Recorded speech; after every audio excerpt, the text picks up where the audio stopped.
3 Stand by. 2 6 7. Et aujourd'hui, on enchaîne avec la chronique éducative de l'APET et on accueille à ce sujet-là Tamara Roy et également on accueille Jonathan Jensen-Lich. À vous deux, je dis bonjour. Bonjour Guy. Bonjour. Dans un premier temps, parle-nous un petit peu de l'organisme. Dans le fond, l'Association des projets éducatifs du Témiscamingue est venue au monde en 83, donc ça fait quand même un bon bout que ça roule.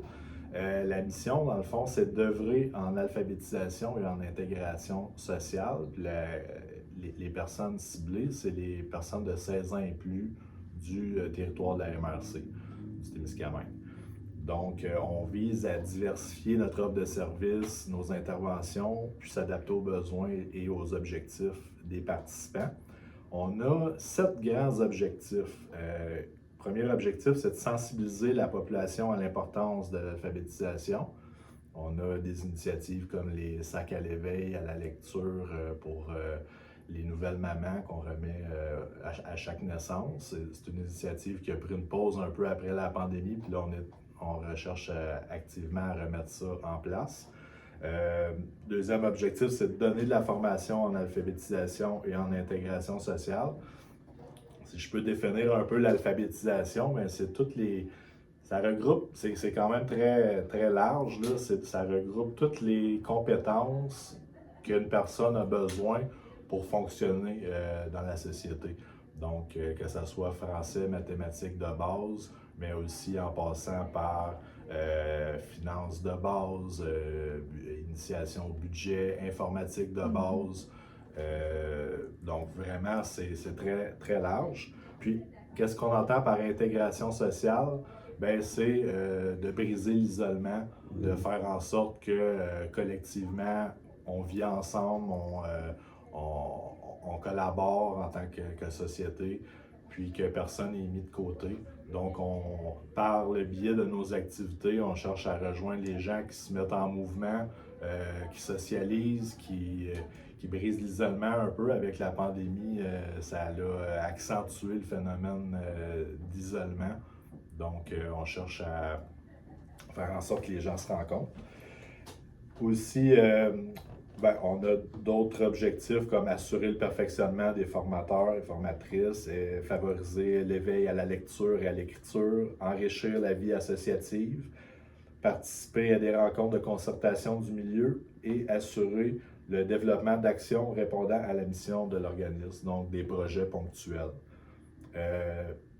Après la pandémie, notre équipe de travail a un peu pris un coup dans le fond, puis je suis très content dans le fond d'accueillir dans notre équipe Tamara Roy qui est formatrice, puis qui va donner un coup de main aussi au niveau communication, réseaux sociaux, aider à ce que l'organisme se fasse plus connaître. Donc on devrait entendre parler de nous plus fréquemment. Puis d'ailleurs, d'où l'idée de la chronique là, qui va revenir à chaque mois, le 3e jeudi du mois environ. Prochaine chronique va être le 22 novembre. Exactement, oui. Puis le 20 décembre. Puis ensuite, on va enchaîner. On va continuer au mois le mois. On parlait d'orientation. Il y a beaucoup de membres dans l'organisation? Présentement, pas beaucoup. Dans le fond, les membres, c'est les participants de nos activités.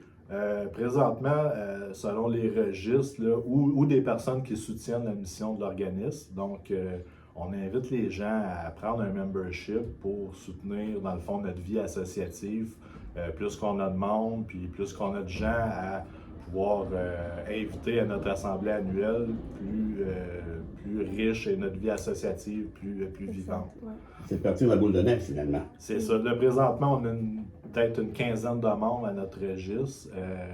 Puis, ce qu'on vise à faire, c'est que les activités qu'on va offrir, les membres vont, les participants vont devenir membres.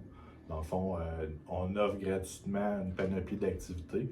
Puis, les membres, les participants vont s'enregistrer comme membres. Ça va nous donner un coup de main à ce niveau-là. Au coût symbolique de 1 $, en fait, les gens peuvent devenir membres. Là.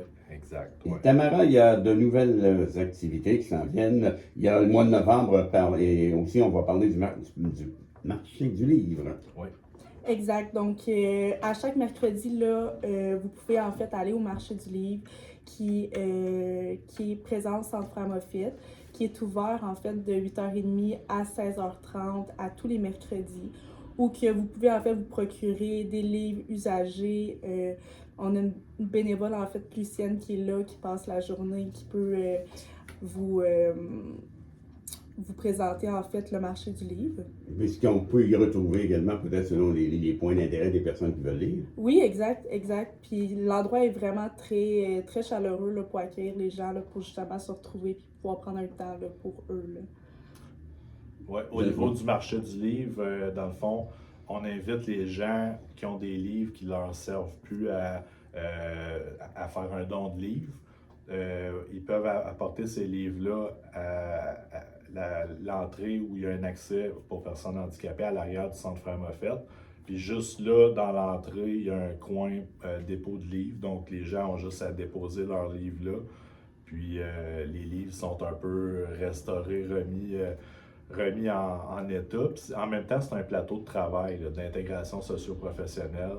Donc, il y a des participants qui viennent au marché du livre faire des petites tâches, puis ça l'aide à ce niveau-là. Activité d'intégration, quand on en parle, c'en est une, par exemple. Ça, Oui, exemple. exactement. C'est un bel exemple. Exactement.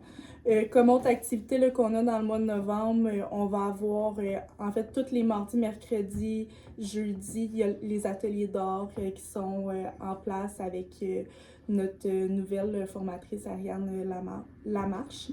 Donc, elle, en fait, elle va être là de 9h à 15h pour accueillir les participants pour venir faire des ateliers d'art.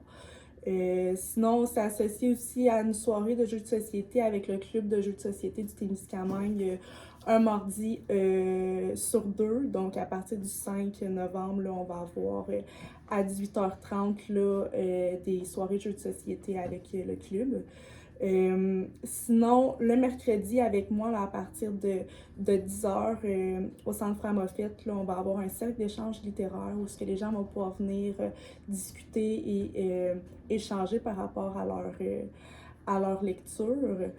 Donc, on a ça au Centre Framophite. Sinon, à 13h, j'accueille aussi les gens pour des ateliers d'art à la diction, donc la prononciation, la diction, qui est un atelier l'après-midi, là. Certains ateliers, par exemple, nécessitent des inscriptions. Donc, ceux-là, le cercle d'échange littéraire, c'est sans inscription. Les gens peuvent venir et partir comme ils veulent. Mais l'après-midi, là, les ateliers d'art à la diction, les ateliers aussi d'art et certains ateliers nécessitent inscription. Là. Donc, pas vous gêner pour nous contacter pour savoir en fait lesquels qui nécessitent inscription. Sinon, le vendredi, on a instauré le café crochet tricot qui est ce mois-ci va être au caféier Boustifo. Donc, les gens peuvent venir soit pour apprendre le crochet ou le tricot, ou soit s'ils veulent tout simplement venir passer un moment, prendre un café puis discuter, là, briser l'isolement justement. Là. Fait que, une autre activité qu'on a. On a aussi des cours de couture, des cours de cuisine. Le cours de couture va être le vendredi après-midi. Des fois, la semaine après va être en fait le soir. Donc, on alterne le vendredi après-midi, des fois des cours de couture. Une autre fois, ça va être des cours de cuisine. Donc, tout le calendrier d'activités va être présent sur le site, le site web, mais aussi sur Facebook. Bon, et le mot de la fin, Jonathan? Dans le fond, le mot de la fin, c'est inscrivez-vous sur Facebook. Dans le fond, venez rejoindre nos réseaux sociaux, puis tenez-vous au courant des activités de l'organisme, puis on va revenir prochainement. Puis, je tiens à souligner aussi le travail exceptionnel de Jocelyne Saint-Jean qui donnait les ateliers d'art. Elle a pris sa retraite récemment, donc un gros merci à Jocelyne. Elle a vraiment fait un travail en or, puis en mon nom et au nom des participants, je la remercie sincèrement. Ben, merci à vous. Puis, est-ce qu'il y a un nom à taper sur Facebook dans l'engin de recherche pour arriver sur votre site? Association des projets éducatifs du Témiscamingue. Tamara Roy, Jonathan Jensen-Nitch, merci beaucoup. Merci. Bonne journée.